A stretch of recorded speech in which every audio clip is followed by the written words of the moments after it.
ஆகாஷவாணி.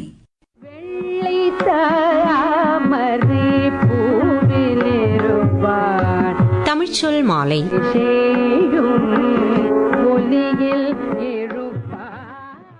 வணக்கம் நேர்களே, இது தமிழ்ச்சொல் மாலை.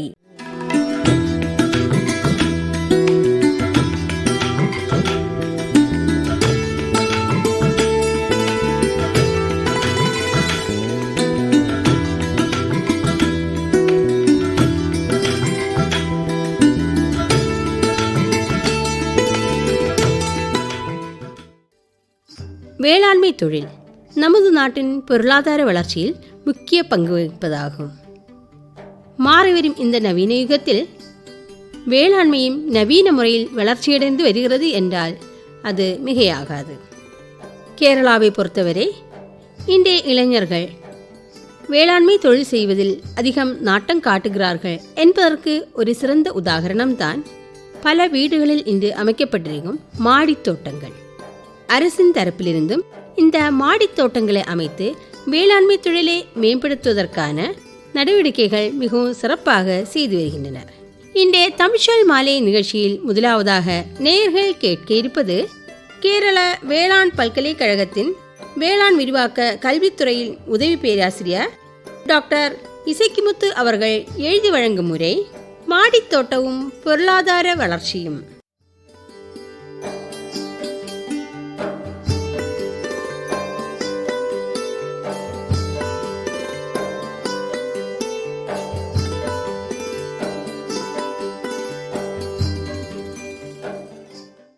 அன்புள்ள வானொலி நேயர்களே, வணக்கம். இன்று நம் நிகழ்ச்சியில் மாடி மேடை பயிற்சி செய்கை மூலம் கேரளாவில் பொருளாதார முன்னேற்றம் என்னும் முக்கியமான தலைப்பை பற்றி விரிவாக பேசப்போகிறோம். முதலாக உலகளாவிய நிலையை பற்றி நாம் விவரிக்கலாம்.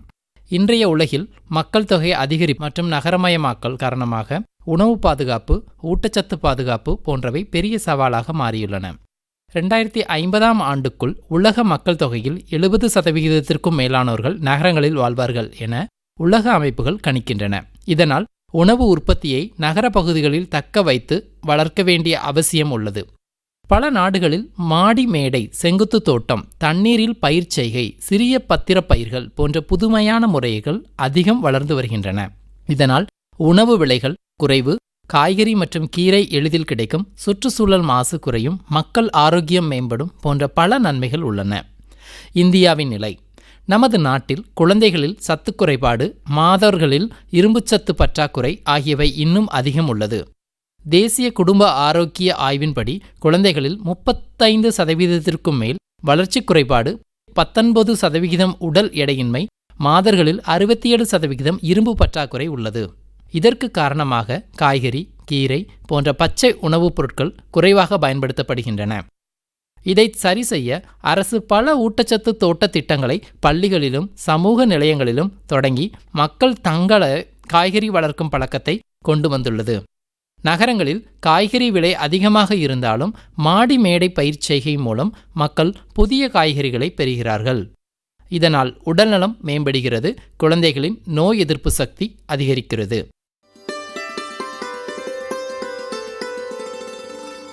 கேரளாவில் மாடித்தோட்டத்தின் வாய்ப்புகள். கேரளாவில் மொத்த நிலப்பரப்பு சுமார் 38 லட்சம் ஹெக்டேர். அதில் சுமார் 26 லட்சம் ஹெக்டேர் விவசாயத்திற்கு பயன்படுத்தப்படுகிறது. 2019-20 ஆண்டில் காய்கறி உற்பத்தி 14.9 லட்சம் டன்னாக இருந்துள்ளது. இது முந்தைய ஆண்டை விட 23% அதிகம். ஆனால் நகரமயமாக்கல், நிலப்பற்றாக்குறை ஆகிய காரணங்களால் மாடி மேடை பயிர் செய்கை முக்கியமாக மாறியுள்ளது. சாலக்குடி நகரில் மாடி மேடையிலிருந்து வேர் வரை என்ற திட்டம் மூலம் 100 வீடுகளில் மாடி மேடை பயிர் செய்கை அமைக்கப்பட்டது. 2000க்கும் மேற்பட்ட பயிர்ப்பைகள் மற்றும் செடிகள் வழங்கப்பட்டன. இதனால் குடும்பங்களுக்கு புதிய காய்கறி கிடைத்தது, செலவும் குறைந்தது, கூடுதல் வருமானம் கிடைத்தது. கேரள மாநிலம் தினசரி தேவையான காய்கறிகளில் 78% தானே உற்பத்தி செய்கிறது. மீதியை பிற மாநிலங்களிலிருந்து வாங்குகிறது. மாடி மேடை பயிர் செய்கை அதிகரித்ததால் 100% காய்கறி சுயாதீனத்தையும் அடைய முடியும். அடுத்ததாக ஊட்டச்சத்து மற்றும் மக்கள் நலம். உலக சுகாதார அமைப்பு ஒருவரின் தினசரி உணவில் குறைந்தது 400 கிராம் காய்கறி மற்றும் பழம் இருக்க வேண்டும் என பரிந்துரை செய்கின்றது. மாடி மேடை பயிர்ச்செய்கை மூலம் காய்கறி, கீரை ஆகியவற்றை குடும்பம் தானே வளர்த்து கொண்டால் குழந்தைகள், பெண்கள், முதியோர் ஆகியோரின் ஆரோக்கியம் மேம்படும், நோய் எதிர்ப்பு சக்தி அதிகரிக்கும், மருத்துவ செலவும் குறையும், வேலைத்திறனும் உயரும். அடுத்ததாக தொழில்நுட்பமும் பொருளாதாரமும். மாடி மேடை பயிர்ச்செய்கைக்கு சில தொழில்நுட்பங்கள் தேவை. கூரையின் வலிமை பார்க்க வேண்டும். நீர் மேலாண்மை, மழைநீர் சேகரிப்பு, துளிப்பாசனம் போன்ற முறைகள் மிக மிக அவசியம். மண் கலவையில் தேங்காய் நார், புழுவளம், இயற்கை உரம் போன்றவற்றை பயன்படுத்தலாம். பூச்சிநோய் கட்டுப்பாட்டிற்கு இயற்கை முறைகள், கூட்டு பயிர்ச்செய்கை போன்றவை செய்யலாம். ஆரம்ப செலவு அதிகமாக இருந்தாலும் பின்னர் குடும்ப செலவை குறைத்து வருமானம் தரும். அடுத்ததாக அரசு மற்றும் சமூக ஆதரவு. கேரள அரசு மாடி மேடை பயிர்ச்செய்கைக்கு மானியம், பயிற்சி, தொழில்நுட்ப உதவி ஆகியவற்றை வழங்குகிறது. மகளிர் குழுக்கள், விவசாய அறிவியல் மையங்கள், கல்வி நிறுவனங்கள் இணைந்து பயிற்சி மற்றும் உபகரணங்களை வழங்குகின்றன. நகராட்சி, குடியிருப்பு சங்கங்கள் போன்றவை பொதுமக்களுடன் இணைந்து மாடி மேடை பயிர்ச்செய்கையை ஊக்குவிக்கின்றன.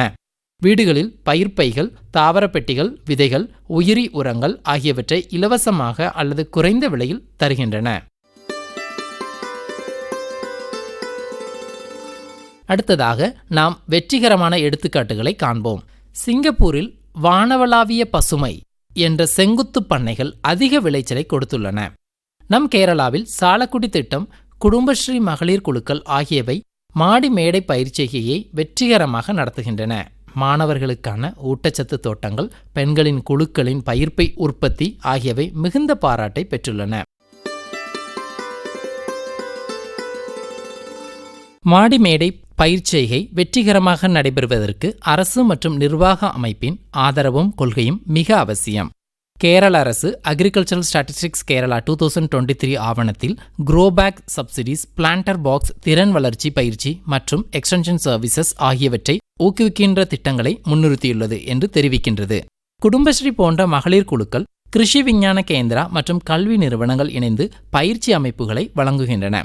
மத்திய அரசு மற்றும் மாநில அரசுகளிடையே கொள்கை ஒருங்கிணைப்பு ஏற்பட்டால் நிதி உதவிகள், வரி சலுகைகள், கடன்கள், முதலீட்டு வாய்ப்புகள் கிடைக்கும். இது பொதுமக்களுக்கு முன் பயிற்சி, கருவிகள் வாங்குதல், நீர் மேலாண்மை அமைப்புகளை நிறுவுதல் ஆகியவற்றிற்கு உதவும். மேலும் நகராட்சி நிர்வாகம், குடியிருப்பு சங்கங்கள் மற்றும் பொதுமக்கள் உடன் கூட்டுறவு திட்டங்கள் உருவாக்கப்பட்டால் பொதுவிடங்கள் அல்லது கட்டுமான கூரைகள் போன்ற இடங்கள் பயிற்சி தோட்டங்களாக மாற்றக்கூடும். இது சுற்றுச்சூழல், பசுமை மேம்பாடு, அழகியல் மற்றும் மனநலன் ஆகியவற்றை நல்ல விளைவுகளை தரும். கொள்கை போட்டிகளிலும் நகர ஒழுங்குமுறை, கட்டிட நிர்வாண முறை, விதிமுறைகள் மற்றும் ஸ்ட்ரக்சரல் கோட்ஸ் ஆகியவைகளை மாடி மேடை தோட்டங்கள் உருவாக்குவதில் தடையாக இருக்கக்கூடும். அவற்றை குறித்து நெறிமுறைகள் மற்றும் வழிகாட்டி அமைப்புகளை முன்வைப்பு அவசியமாகும். மாடி மேடை பயிர்ச்செய்கை, நகர்ப்புற காய்கறி உற்பத்தி, செங்குத்து பண்ணைகள், நீர் சுழற்சி பயிர்ச்செய்கை போன்ற புதிய முறைகள் கேரளத்திலும் பல்வேறு வடிவங்களில் முன்னேற்றமடைந்து வருகின்றன. ஆனால் இதை நீண்ட காலம் நிலைத்து வளர்த்தெடுக்க வேண்டுமானால் அரசின் கொள்கைகள், திட்ட உதவிகள், நிர்வாக செயல்முறைகள், மக்களின் பங்களிப்பு ஆகிய அனைத்தும் ஒன்றிணைந்து செயல்பட வேண்டும். முதலில் மாநிலத்தின் கொள்கை நோக்கு பற்றி பார்க்கலாம். கேரள அரசு உருவாக்கிய வேளாண் மேம்பாட்டுக் கொள்கை ஆவணத்தில் மாடி மேடை விவசாயத்திற்கு தனித்துவமான இடம் அளிக்கப்பட்டுள்ளது. இது நகர்ப்புறங்களில் காய்கறி மற்றும் பழ உற்பத்தியை ஊக்குவிப்பது மட்டுமல்ல, மக்களின் ஆரோக்கியத்தையும் உறுதிப்படுத்துகிறது. அரசு வேளாண் தொழில்நுட்ப பரவல், பயிற்சி, வட்டாரமயமாக்கல் வளர்ச்சி போன்றவற்றை ஊக்குவிக்கிறது. அடுத்ததாக காய்கறி மேம்பாடு திட்டம் பற்றி கூறலாம். இந்த திட்டத்தின் மூலம் வீட்டுக்குள் சிறிய அளவில் காய்கறி தோட்டங்களை உருவாக்கும் மக்களுக்கும் மானியம் வழங்கப்படுகிறது. ஒரு குடும்பம் மாடியில் காய்கறி வளர்க்கும் பைகளை அமைத்து கொள்ள விதைகள், உயிரி உரம், பூச்சிக்கட்டுப்பாட்டு வழிகாட்டுதல் போன்றவற்றை இலவசமாக வழங்குகின்றன. மாவட்ட வேளாண் அலுவலகங்கள் மூலம் விண்ணப்பித்து பயனடையலாம். மாநில தோட்டக்கலை இயக்கம் மாடி மேடை பயிர்ச்செய்கையை ஊக்குவிப்பதில் முக்கிய பங்கு வகிக்கிறது. புதுவகை செங்குத்து தோட்ட கட்டமைப்புகள், பிளாஸ்டிக் பைகள், மண் கலவைகள், தாவர ஊட்டச்சத்துக்கள் ஆகியவற்றை அதிகபட்சம் மானியம் வழங்கப்படுகின்றது. சில பகுதிகளில் ஒரு குடும்பத்திற்கு 20 முதல் 25 பைகள் வரை கொடுக்கப்பட்டுள்ளன. இதனால் மக்கள் தங்கள் வீட்டுக்கு தேவைக்கு ஏற்ப காய்கறிகளை தாங்களே உற்பத்தி செய்து சுத்தமான உணவு பாதுகாப்பினை நிலைநிறுத்துவார்கள். நிர்வாக அமைப்புகள். கிராம வேளாண் அலுவலகம், நகராட்சிகள், பெண்கள் சுய உதவிக்குழுக்கள், மகளிர் கூட்டுறவு சங்கங்கள் போன்றவை தொழில்நுட்ப வழிகாட்டுதலிலும் மானிய விநியோகத்திலும் பயிற்சி அளிப்பதிலும் முன்னிலை வகிக்கின்றன. அவை மட்டுமல்ல, உயர்கல்வி நிறுவனங்களும் வேளாண் பல்கலைக்கழகம் போன்றவை தாவர வகைகள், மண் பரிசோதனை, உயிரி உரம் தயாரிப்பு போன்ற துறைகளில் தொழில்நுட்ப உதவி அளிக்கின்றன. அடுத்து சட்டம் மற்றும் கொள்கை வழிகாட்டுதல்கள் பற்றி பார்ப்போம். நகரங்களில் கூரை பண்ணை அமைக்கும் போது கட்டிடத்தின் வலிமை, நீர் வடிகால், சூரிய ஒளி, பாதுகாப்பு விதிமுறைகள் போன்றவற்றை அரசு வழிகாட்டுதல் மூலம் தெளிவாக அறிவுறுத்துகிறது.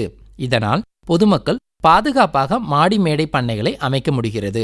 அதேபோல் உயிரியல் மற்றும் இயற்கை விவசாயம் கொள்கைகளை திட்டங்கள் மூலம் வேளாண் ரசாயன பொருட்களின் பயன்பாட்டை குறைத்து வீட்டிலேயே உரம் தயாரிக்கும் முறைகளை கற்றுத்தருகின்றன. உதாரணமாக, சமைத்த பால் வஸ்துகளை சிதைத்து உரமாக்கும் செயல்முறைகள் கம்போஸ்ட் ஊக்குவிக்கப்படுகின்றது. இதனால் சுற்றுச்சூழல் மாசுபாடு குறைகிறது, மண்ணின் வளம் உயரும், காய்கறியின் தரமும் மேம்படும்.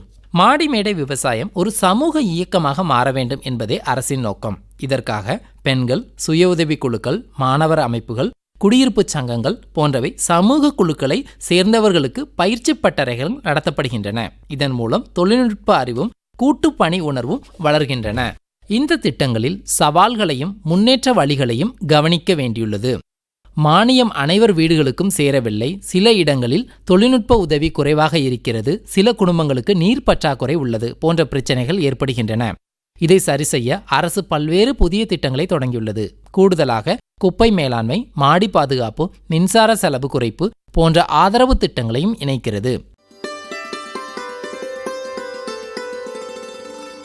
எதிர்கால பரிந்துரைகள் மற்றும் முடிவு. மாடி மேடை பயிர்ச்செய்கை கேரளத்தின் நகர்ப்புற மற்றும் கிராமப்புற வாழ்வில் ஒரு புதிய மாற்றத்தை ஏற்படுத்தி கொண்டிருக்கும். இதன் ஊட்டச்சத்து மற்றும் பொருளாதார பயன்களை நாம் முன்பே விரிவாக கண்டோம். இனி இந்த இயக்கத்தை அடுத்த நிலைக்கு எடுத்துச் செல்ல எந்தவிதமான எதிர்கால நடவடிக்கைகள் தேவை என்பதை பார்க்க வேண்டும். அதோடு இந்த உரையை நம் அனைவருக்கும் உந்துதலாக நிறைவு செய்வோம். முதலாவதாக பரிந்துரை மக்கள் பங்கேற்பை அதிகரித்தல். மாடி மேடை பயிர்ச்செய்கைக்கு ஒரு வீட்டின் பொறுப்பு மட்டுமல்லது, ஒரு சமூக இயக்கமாக மாற வேண்டும். நகர்ப்புற குடியிருப்புகள், குடியிருப்பு சங்கங்கள், பெண்கள் சுய உதவி குழுக்கள், மாணவர்கள் சங்கங்கள் என பல்வேறு சமூக குழுக்களை பங்கேற்பிக்க வேண்டும். கூட்டு பயிற்சிகள், விழிப்புணர்வு முகாம்கள், தன்னார்வ குழுக்கள் ஆகியவை மூலம் மக்கள் தங்களது அனுபவங்களையும் நுட்பங்களையும் பகிர்ந்து கொள்ளலாம். இரண்டாவது பரிந்துரை கல்வி மற்றும் பயிற்சி. பள்ளி, கல்லூரி, அரசு அலுவலகங்கள், தொழிற்சாலைகள் என எல்லா இடங்களிலும் சிறிய மாடிமேடை தோட்டங்களை ஏற்படுத்தி மாணவர்களுக்கு, பணியாளர்களுக்கும் பயிற்சி அளிக்க வேண்டும். இத்தகைய பயிற்சிகள் உணவு பாதுகாப்பின் முக்கியத்துவத்தையும் சுற்றுச்சூழல் பாதுகாப்பையும் இளைய தலைமுறைக்கு கற்றுத்தரும். மூன்றாவது பரிந்துரை நீர் மேலாண்மை மற்றும் மண்வளம் பாதுகாப்பு. மாடி மேடைகளில் மழைநீர் சேகரிப்பு, சாம்பல் நீர் சுத்திகரிப்பு, துளி பாசனம் போன்ற முறைகள் கொண்டு நீரை சிக்கனமாக பயன்படுத்த வேண்டும். அதேபோல உயிரி உரம், புழுவளம், கம்போஸ்ட் போன்றவை கொண்டு மண் வளத்தை பாதுகாக்க வேண்டும். இதனால் விளைச்சலும் அதிகரிக்கும், சுற்றுச்சூழலும் பாதுகாக்கப்படும். நான்காவது பரிந்துரை பெண்கள் மற்றும் இளைஞர்களுக்கு தொழில் வாய்ப்பு உருவாக்குதல்.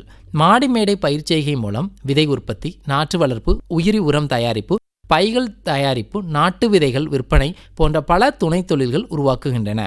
பெண்கள் மற்றும் இளைஞர்கள் இத்தகைய சிறு தொழில்களை முன்னெடுத்துதல் குடும்ப வருமானமும் அதிகரிக்கும்.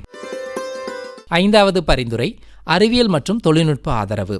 தாவர தேர்வு, பருவகால அட்டவணை, பூச்சியல் நோய் மேலாண்மை, ஊட்டச்சத்து சமநிலை ஆகியவற்றில் அறிவியல் வழிகாட்டுதலை பல்கலைக்கழகங்கள் மற்றும் ஆராய்ச்சி மையங்கள் அளிக்க வேண்டும்.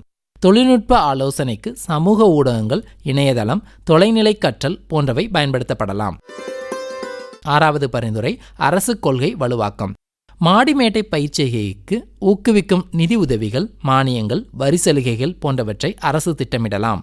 நகராட்சி மற்றும் மாவட்ட அளவில் தனிச்செலவுகள் திட்டம் அமைத்து வீடுதோறும் உதவி வழங்கலாம்.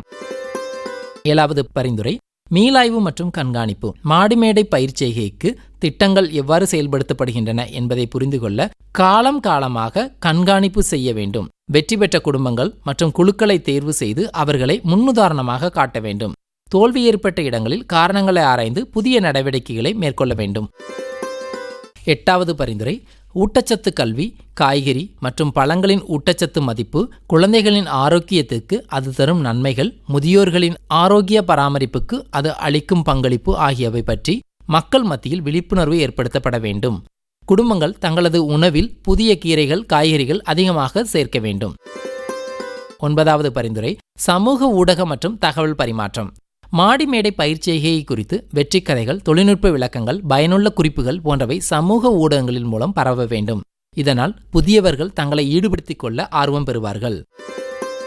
10வது பரிந்துரை நிலையான நகர வளர்ச்சிக்கு மாடி மேடை தோட்டங்கள் நகரங்களில் வெப்பநிலையை குறைக்க உதவும், மாசுபாட்டை குறைக்கும், பசுமை பரப்பை அதிகரிக்கும், பறவைகள் மற்றும் பூச்சிகளின் இயற்கை வாழ்விடத்தை உருவாக்கும். இது நகர்ப்புற சூழலில் சமநிலையை உறுதிப்படுத்தும். நண்பர்களே, மாடிமேடை பயிர்ச்செய்கை என்பது ஒரு சாதாரண தோட்டப்பணி அல்ல. அது ஒரு ஆரோக்கிய புரட்சி, ஒரு சமூக மாற்றம். குடும்பங்கள் தங்களுக்கு தேவையான காய்கறி, கீரையை தாங்களே வளர்த்து கொள்ளும்போது செலவு குறையும், ஆரோக்கியம் உயரும், சுற்றுச்சூழல் காப்பாற்றப்படும். அரசு திட்டங்கள், மக்கள் பங்களிப்பு, தொழில்நுட்ப உதவி ஆகியவை ஒருங்கிணைந்தால் நகரங்களிலும் கிராமங்களிலும் புதிய பசுமை புரட்சிகள் ஏற்படும். கேரள மாநிலம் காய்கறி உற்பத்தியில் முழுமையான சுயாதீனத்தை அடைந்து ஊட்டச்சத்து பாதுகாப்பை உறுப்படுத்தி பொருளாதார வளர்ச்சியை மேம்படுத்தும்.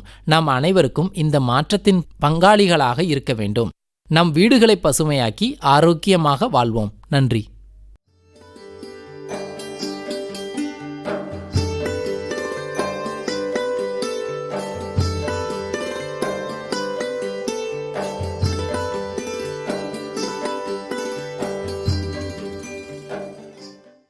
நிகழ்ச்சியில் இதுவரை நேயர்கள் கேட்டது டாக்டர் இசக்கிமுத்து அவர்கள் எழுதி வழங்கிய உரை மாடித்தோட்டமும் பொருளாதார வளர்ச்சியும்.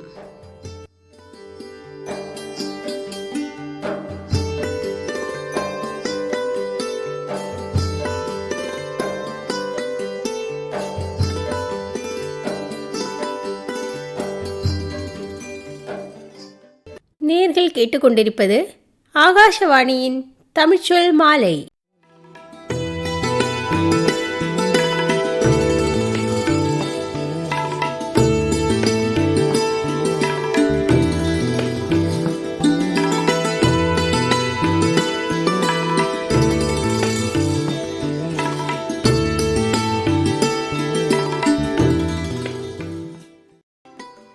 தமிழ்ச்சொல் மாலை நிகழ்ச்சியில் தொடர்ந்து நேயர்கள் கேட்க இருப்பது திரு சாலே பஷீர் அவர்கள் எழுதி வழங்கும் சிறுகதை நிலத்து மழை.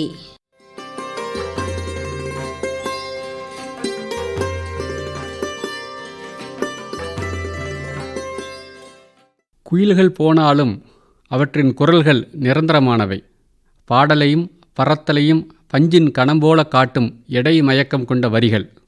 பேருவளை அன்வர் நானா சொன்ன பிரபல மாணிக்க வணிகர் நலீம் ஹாஜியாரின் முதல் சதக்கா கதைக்கு பின்னர்தான் இப்படியானதொரு சொல்லை ஒட்டி வைக்க வேண்டுமென தோன்றியது. அதை பார்த்து கொண்டு படுத்திருக்கும்போது கை கால்களில் நீளம் சேர்கிறது. மூட்டை சுமக்க வேண்டியதில்லை, மாத சம்பளத்துக்கு கால் கிடக்க கடையில் நிற்க தேவையில்லை, சட்டை கைமடிப்பில் கல்மடியை சுருட்டி வைத்து கொண்டு நடந்தால் போதும்.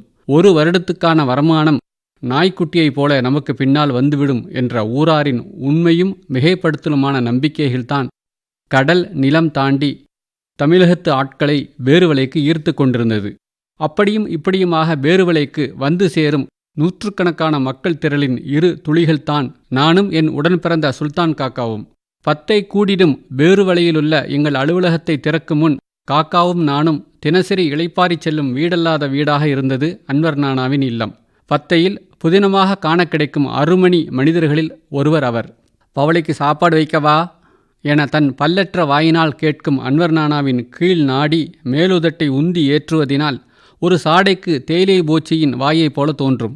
அவர் உருண்ட சதுரங்கொண்டிருந்ததால் சீல் வால்ரஸ் என்றும் பெயரிட்டிருந்தார் என் காக்கா. தன்மீது மாதத்திற்கொன்றாக காக்கா சூட்டும் பட்டப்பயிர்களை பற்றியெல்லாம் அன்வர் நானாவுக்கு ஒரு கணக்கே இல்லை. தன்னை டே அம்பர் என கூப்பிடும்போது மட்டும் அவர் தன் உதட்டை முன்னுக்கு தள்ளி சிரிப்பார். என் காக்காவிற்கும் அன்வர் நானாவிற்கும் இடையே வயது வித்தியாசமும் இல்லை, கணக்கு வழக்கும் இல்லை. ஊரிலிருந்து வரும்போது அவருக்கு மஸ்கோத்தும் குதிரை மார்க் வெள்ளை சாரணம் காக்கா கொடுப்பது வழமை. 100 ரூபாய் பெறுமதியுள்ள பகல் சாப்பாட்டுக்கு 200 ரூபாய்களை கையில் மடக்கி கொடுப்பார். உண்டு விட்டு கை துடைத்து எழும்பி கேட்டை தாண்டுவதற்குள் வீட்டுக் கடையில் இருக்கும் பழங்களை அள்ளி காகித உரையிலிட்டு சீதனத்தைப் போல நீட்டுவார் அன்வர் நானா. அவர் தந்த பழங்கள கணக்க பார்த்தா நாம சாப்பிட்டது சும்மானுல்லா வருது என்பது தெளிந்த பிறகு அவர் கூடுதலாக தரும் பழங்களுக்கு கொடுப்பதற்காகவே முன்னெச்சரிக்கையாக பணத்தை சிறு தொகைகளாகவும் பொடி சல்லியாகவும் மாற்றி வைத்துக் கொள்வோம். 2வது நாளாக பத்தைக்கு கல் வரவில்லை. இரத்தினபுரியைச் சுற்றி அடர்மழை பெய்ததால் அகழ்வு பணிகள் நடக்கவில்லை. வேலை இல்லாததால் மூளை வயிற்றை பற்றி நினைக்கத் தொடங்கியது. லுஹர்பாங்கு இன்னும் சொல்லியிருக்கவில்லை. அன்வர் நானா வீட்டை நோக்கி மதிய உணவிற்காக நடக்கத் தொடங்கினோம். பின்னாளிலிருந்து காலனி சீத்தலுடன் 200 ரூபா சல்லியோண்டு எடுக்க இயலுமோ ஹாஜி என்ற நொய்ந்த குரலின் இடைவெளிக்குள் வியர்வை நெடியை கொண்டு வந்த காற்று அதை திசை மாற்றியது. முகத்தை பார்க்காமலேயே காக்கா தனது இடுப்பு வாரை திறந்து காசெடுத்து நீட்டினார். எனது பார்வையை புரிந்து கொண்டவராக, நான் அவற்றை கடன் வாங்குவேன்னு நீ நினச்சிருப்பால்ல, அதுதான் பெருவலை என்றவாறே சிரித்தார். காக்காவின் இந்த கூர்மையினால்தான் வேறுவலையில் தாக்குப்பிடிக்க முடிகிறது என அவரின் ஊர் இலங்கை நண்பர்கள் நடுவே பெயருண்டு. வேறுவலையின் பேச்சு வழக்குகளுக்குள் மறைந்திருக்கும் உளவியலையும் உத்திகளையும் பற்றி காக்கா வரிசையாக சொல்லிக்கொண்டே வந்தார். பேசிக்கொண்டே வந்ததில் அன்வர் நானாவின் வீடும் வந்துவிட்டது. தெமிலி கொண்டு வந்த பிக்கப் வண்டி வீட்டு வாசலை மறைத்தவாறு நின்றிருந்தது. சுமையை இறக்கி முடிக்கும் வரைக்கும் காத்திருந்தோம். உள்ளே நல்ல கூட்டம். ஆட்கள் குறைந்தவுடன் வார்கோ என்றார் அன்வர் நானா.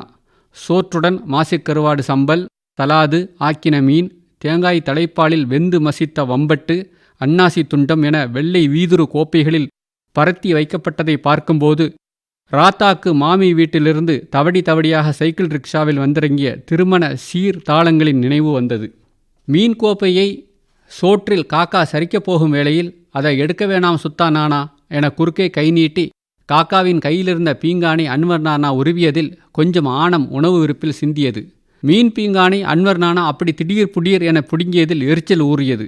சாப்பிட வந்த ஆட்கள் மட்டும் இல்லாமல் இருந்திருந்தால் அன்வர் நானாவிற்கு முதல் ரக அறுத்து கிளிப்பை காக்கா நடத்தியிருப்பார். வம்பட்டுவின் தேங்காய்பால் சுவையில் அதை தொடர வேண்டாமென அவருக்கு தோன்றியது. பீங்கானை பறிக்கும்போது அன்வர் நானாவின் கண்களுக்குள் குத்தூசி ஒன்று மின்னியது போல இருந்ததாக வெளியில் வந்த பிறகு சொன்னார் காக்கா. அன்று சனிக்கிழமை என்பதால் கொஞ்சம் நேரத்தோடு பத்தைக்கு வந்துவிட்டோம். ரயில்வே கேட் வரை கல் பத்தையிலுள்ள கூட்டம் நீண்டிருந்தது. புதியதாக வெட்டி ஒப்பமிட்டு வந்த கல் தொகையை காட்டுவதற்காக சாதிக் நானாவை தேடி இருவர் வந்தனர். அவர் வழமையாக நின்று கல் வாங்கும் மின் கம்பி அருகே காணப்படாததால் அங்குமிங்கும் தேடிவிட்டு அருகில் இருப்பவர்களிடம் விசாரித்தனர். அவருக்கு தோல் சொரிச்சலுடன் முகம் கைகால் எல்லாம் வீங்கி கிடப்பதால் பத்தைக்கு 2 நாட்களாக வரவில்லை என்ற தகவல் அறிந்தபின் அவர்கள் திரும்பிச் சென்றனர்.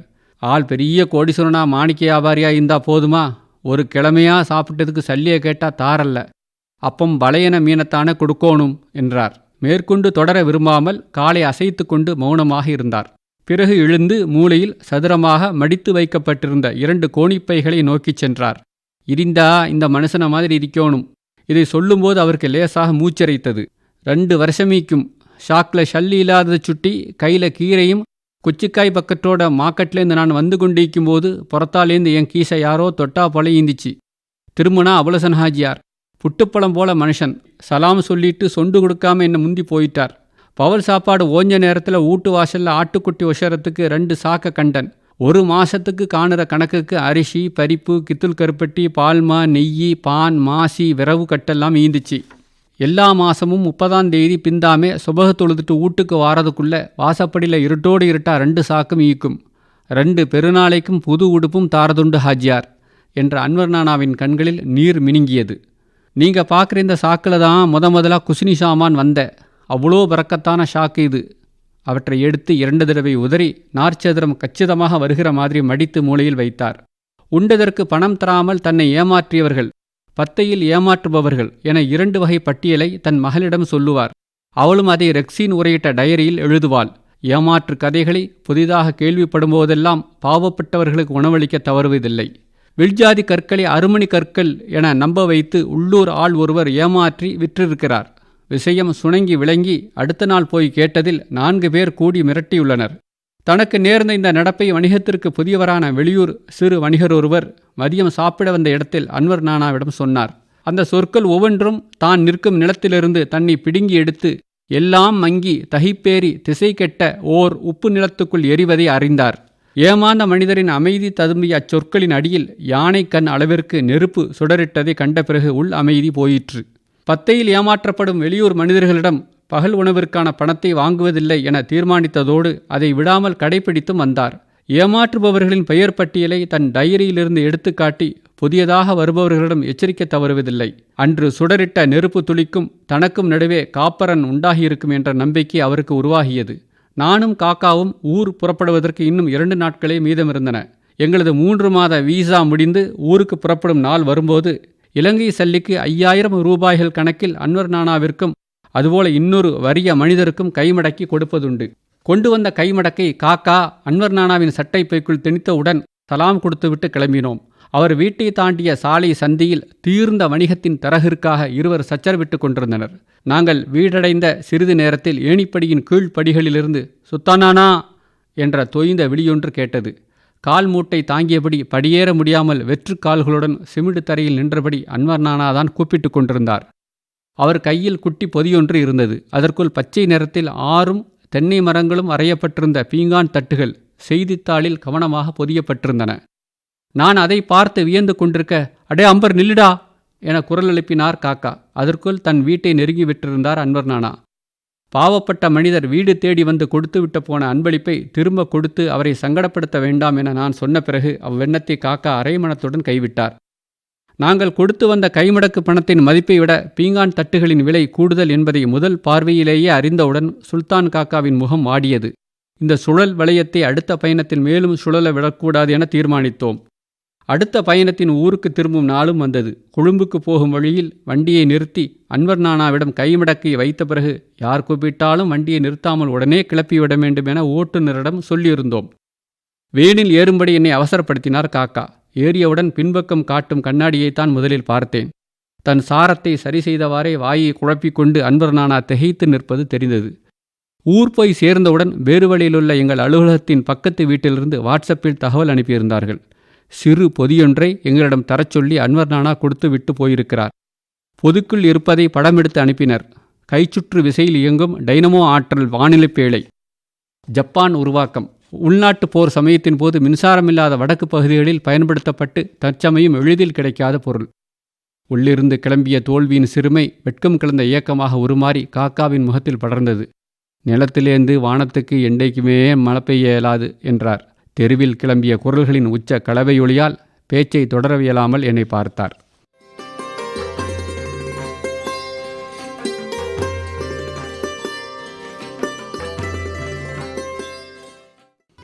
நிலத்து மழை நிகழ்ச்சியில் இதுவரை நேயர்கள் கேட்டது திரு சாலே பஷீர் அவர்கள் எழுதி வழங்கிய சிறுகதை.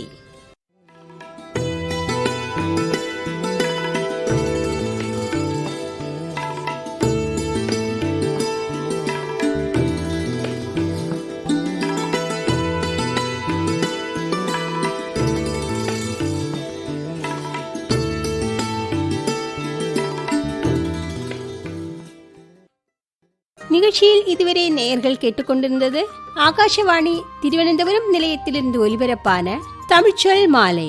இத்துடன் இந்திய நிகழ்ச்சிகள் நிறைவடைகின்றன. மீண்டும் சந்திக்கும் வரை உங்களிடமிருந்து விடைபெறுவது எம் சங்கீதா கிருஷ்ணகுமார். நன்றி, வணக்கம்.